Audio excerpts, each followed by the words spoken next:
状況を整理するわよ。私たちは急成長のエナジードリンク企業、セルシウスの開設を Android から求められている。それ以前のわけわからん状況を整理してほしかったんだが。それじゃあ予定通りセルシウスの解説よろしく。なんでセルシウス調べないといけないの？友達が株価上がってて気になっちゃってるみたいで。それ気になってるのあなたよね。 NPC みたいなものだからトリガー以外の話は通じない。さっさと解説してここもクリアするわよ。まあ細かいことはいいか、とにかく解説しよ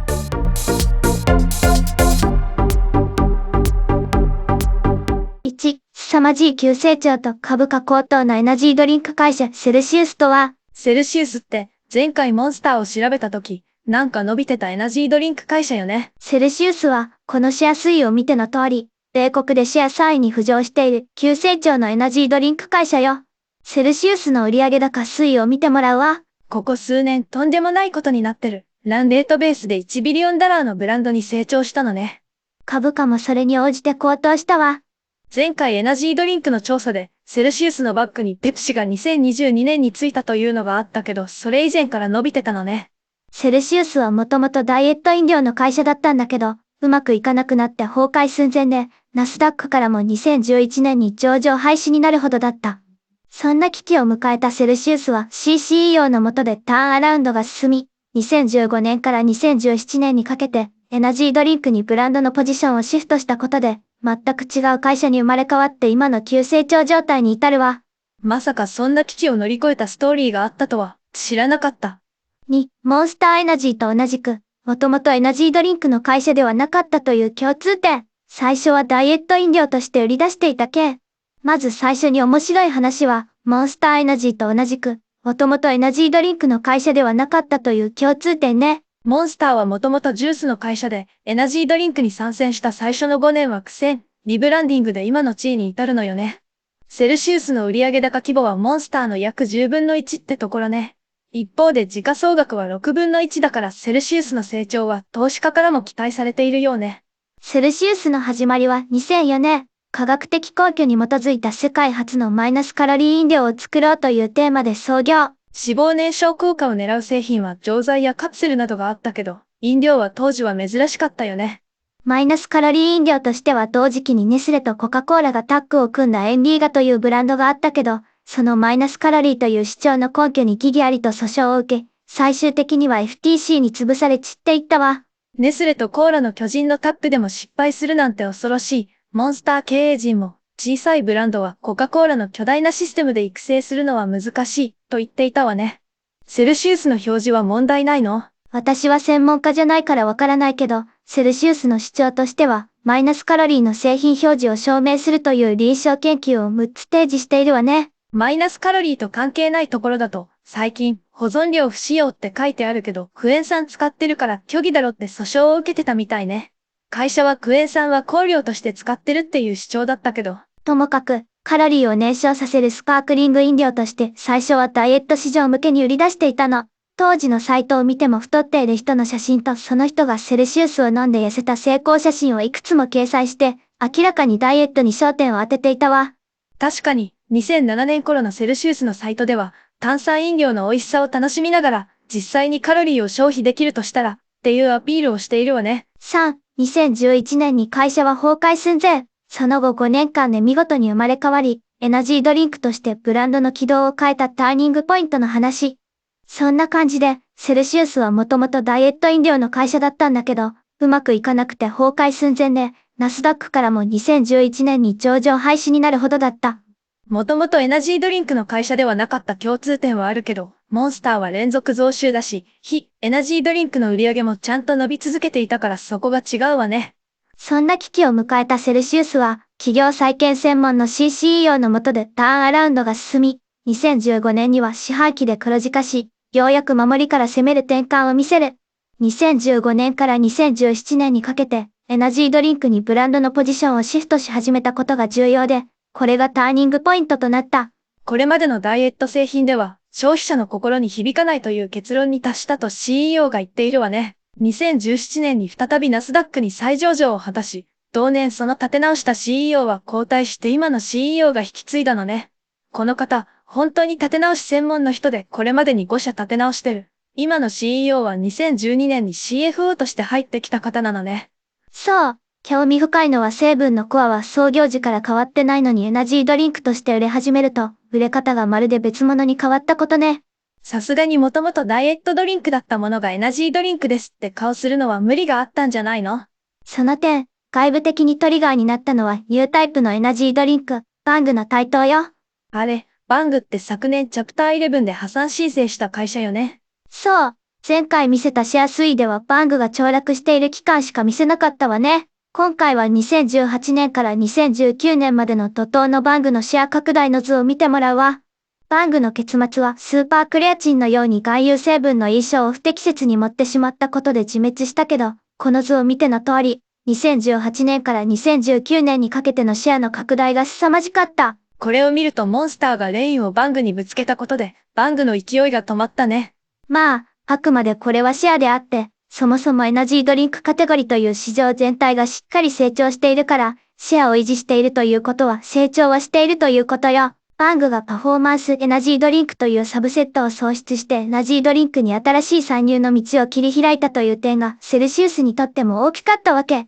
なるほど、砂糖を使わないなどの健康志向の要素が加わり、それが市場に受け入れられていることでセルシウスが入り込む余地が生まれたのね。ただ、後で説明するけど、エナジードリンクのメインチャンネルはコンビニよ。そして、レッドブルとモンスターが支配する棚に新興エナジードリンクが入り込む余地はあまりなかった。だからフィットネスに特化したライフスタイルブランドという軸を作って、まずは周辺チャンネルから攻略していったの。ソフトウェアビジネスもそうだけど、単に良い製品を作れば売れるってわけじゃないのよね。GoTo マーケット、ディストリビューション、どのように売れるようにするか、という点の方が実は難しいという経営者も多いね。そうね。特に飲料のように重い液体を全国に輸送する場合は、取引チャンネルだけでなく、市場までのルートにも焦点を当てることが重要。そのため特に立て直しフェーズでは流通改革の効果が目立ったわ。もともとコア成分は変わっていないし、変わったものは、まずはどのように売るのか、というやり方の変更だったということね。今はこのシェア推移にあるようにコンビニでも爆発的に成長してるようね。立て直しフェーズでは CEO ただ一人変わった程度で魔法のように会社が変わるわけではないよね。最終的な意思決定が一つに絞られるという意味で CEO は重要よ。立て直し専門の CEO だったからこそリソース配分が見事で、例えば全米のマーケティングとフィールドサポートを5つの主要地域に集中させるドリルディークアプローチを展開し成功。そのための財務体質も重要な戦略的投資家を確保して強化したようね。ナスダックから上場廃止された後も店頭取引市場で投資家向けのコミュニケーションがしっかりしていたことが印象的ね。ちなみに、もちろん一人の力で会社が変わるわけではないわ。例えばキーパーソンの一人として、ラクロワというスパークリングウォーターの人気ブランドのグランド担当者だったベネッサ・ウォーカー氏が2016年1月に加わり、その結果、2017年1月に重要なリブランディングを行ったわ。これがリブランディング前のセルシウス。これが今のセルシウス。新しいパッケージとロゴで洗練された印象になってる。で、自然派の消費者をターゲットにした健康的なエナジードリンクとしてポジション転換を明白に行ってるね。そして重要なことに、ブランドメッセージを大幅に変えてエナジードリンクの棚を狙ったの。2015年から2016年はまだロゴも変わってなくてパッケージもパッとしないね。セルシウスのパッケージの爽やかさはラクロワとなんか近いものがあったけど、ブランド担当が一緒だったのね。とにかくこのリブランディングは重要で、今のセルシウスに至る礎となっているわ。ダイエット飲料ではなく、アクティブで健康的なライフスタイルを望む人々にアピールするフィットネスドリンクというブランドメッセージになってる。ダイエット要素をアピールするよりも、消費者の心に響くのはエナジードリンクの要素だと考えたわけね。ちょうどその頃、バングはパフォーマンスエナジードリンクというサブセットでエナジードリンクの棚の端に置かれるようになってきており、狙っている棚にセルシウスと近い属性の競合製品がいたことで、パフォーマンスエナジードリンクという新しいカテゴリーを啓蒙せずに済んだというのは大きい。確かにセルシウスだけではモンスターとレッドブルが支配する棚に置いてもらうには若干居心地が悪かったかもしれない。4. エナジードリンク市場で異色の存在に、エナジードリンクカテゴリーではなく総合飲料全体でシェアを取っていきたい野望の背景。シェアを見ると明らかにセルシウスが伸びているけど、レッドブルとモンスターが2強の市場でシェアを奪ってる状況なのかな。シェアを奪っているというのもあるけど、どちらかというと、これまでエナジードリンクを飲んでこなかった層を取り込んで成長していることに注目ね。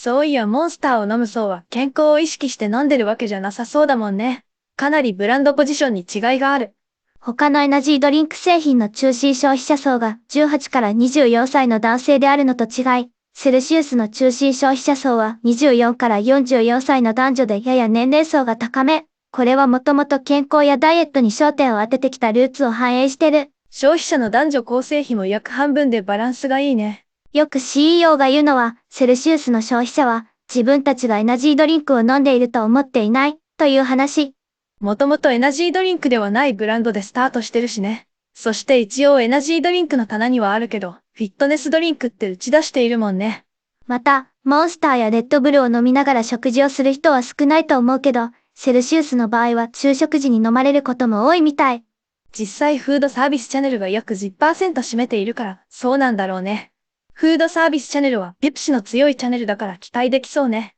ちなみに、消費者に響くのがエナジードリンク要素であって、投資家向けにパフォーマンスエナジードリンクと自称しているけど、セルシウスとしての本音はエナジードリンクの枠にとらわれたくないみたい。なるほど、総合飲料ブランドとしての野心があるのね。せっかくパフォーマンスエナジードリンクというフィットした個性を手に入れたけど、コアのエナジードリンクのサブセット扱いなのが気に入ってないという感じね。そんなコアのエナジードリンク側もモンスターがゼロシュガー版を出したり、パフォーマンスエナジーブランドのレインをぶつけてくることで、セルシウスの成功を傍観しているわけではない競争状況になっているわ。一方でセルシウスもセルシウスバイブというモンスターやレッドブルのコアエナジーに少し寄せた飲料ブランドを隣接カテゴリーとして投入しているから、両者のテリトリーにお互いに入って戦っている状況ね。ただ、そもそもエナジードリンクカテゴリー自体が伸びて他の飲料カテゴリーを食っているため、エナジードリンクの棚が大きくなって、その分少し競争が激しくなっても数社くらいは勝者を抱えられる市場になっていると思うわ。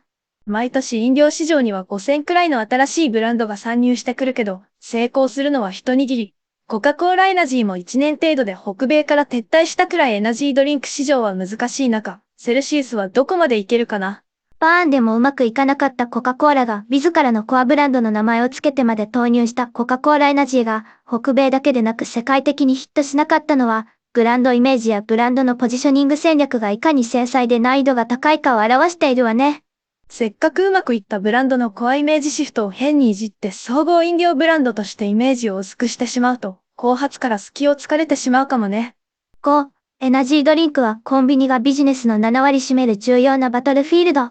さっきも触れた通り、エナジードリンク市場全体で見たメインチャンネルはコンビニ。エナジードリンクの 70% はコンビニで売られているのよ。すぐ飲みたいという利便性の高いチャンネルが中心なのね。だから冷えている状態で売れるようにするためのクーラーに積極的に投資しているのね。そしてレッドブルとモンスターが支配するコンビニの棚に新興エナジードリンクが入り込むことは、流通の観点からも難しかった。本当はコンビニにも参入したかったけど、DSD ネットワークがなければ参入は難しかったって CEO が言っているわね。この DSD ってなんだろう。 DSD はダイレクトストアデリバリーの略で、商品を仕入れて倉庫に保管し、自社トラックで小売店の店頭に直接販売、配送する流通業者のこと。在庫を切らすことなく製品が棚に適切に置かれるように尽力してくれるパートナーよ。セルシウス側も必要であればこんな感じにディスプレイを作ったりしてサポートするわ。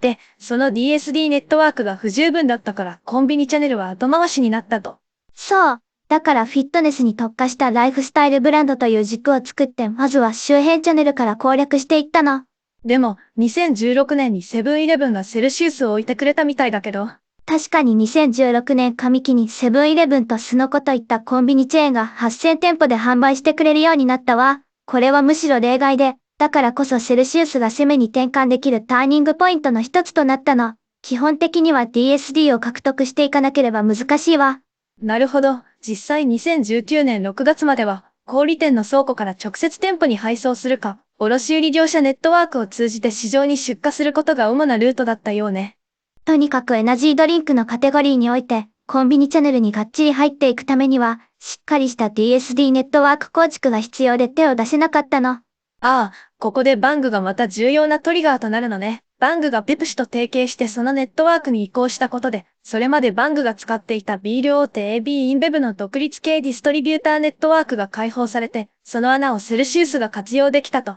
そう。だからペプシコと提携する前の段階からセルシウスの驚異的なグロースが加速していたの。さっき言った通り主要市場に集中して足場を築いてきたセルシウスにとっては、全米のコンビニチャンネルは未開拓もいいところだったわ。そのバングだけど、ペプシと2020年3月に独占販売契約を結んでからわずか8ヶ月で、バングはその提携関係を解消すると発表して、めちゃくちゃ契約になってたね。最終的にバングはチャプター11で破産申請するけど、自滅的行動を取らなければ運命は違っていたかもしれないわね。少なくともその自滅がセルシウスにとっては追い風となった。そうか。さらに上のペプシのネットワークをバングが抜けたことで活用できるようになったのか。さすがにペプシとバング連合、コカ・コーラとモンスター連合と独立系で戦うのは厳しそうだもんな。何より流通を簡素化できたことが大きかった。まあ、ペプシとの提携は、アルコールに参入できないなどの条件付きの内容で、今みたいにハードセルツァー市場が伸びてて、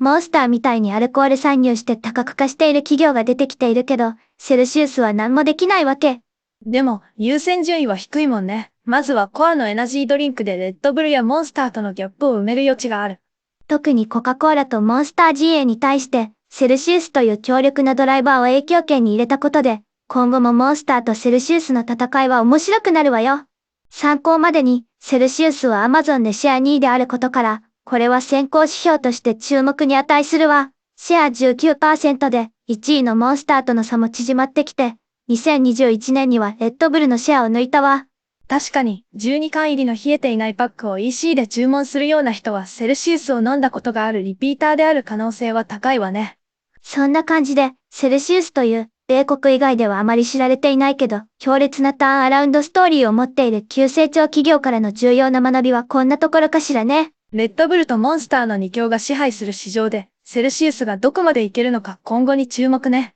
で、この車両なん原初メンタルモデル世界層2型探査トレーラーよ。わかりやすい説明ありがとう。どういたしまして。はあ、そんなんいいから、スタジオ壊れてるし、撤去しなさいよ。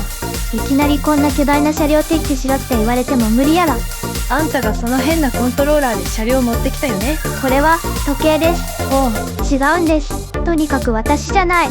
中から段ボール持ってにこやかに出てきたよね。黙秘権を行使するよ。そもそも前に襲ってきたあれ、何だったん？説明後でするって言ったよね。あれは株価が高騰する前に投資していたかったという後悔の慣れの果てね。